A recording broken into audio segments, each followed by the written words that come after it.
2 adult male at 1 sub-adult male ng Philippine Tarsier ang iniligtas ng mag-asawang Jackie Ben at Elizabeth Mangalon matapos makita ang mga ito sa tabi ng ilog sa bayan ng Alabel, Sarangani dahil sa panganib na dulot ng tumataas na tubig baha.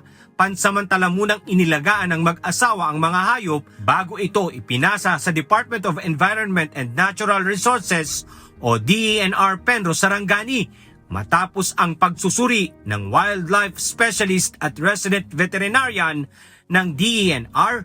Napag-alamang nasa mabuting kalagayan at walang natamong sugat ang mga tarsier. Dahil dito, agad silang pinakawalan noong Hunyo 14 sa isang angkop na kagubatan sa Sarangani.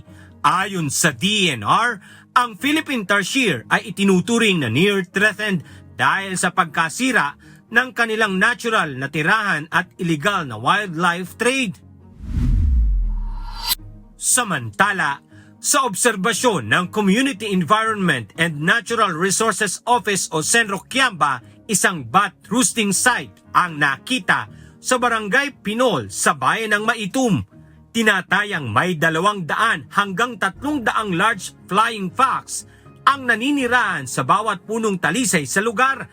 Ayon sa DENR, nagsisilbing mahalagang tirahan ang mga punong ito para sa mga paniki at patunay ito na mahalagang roosting site ang naturang lugar.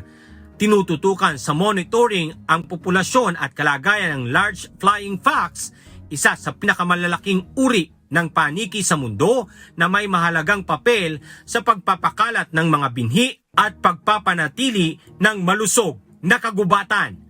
Alan Manansala, UNTV News and Rescue. Diyos ang aming sandigan, serbisyo publiko ang aming pinahahalagahan.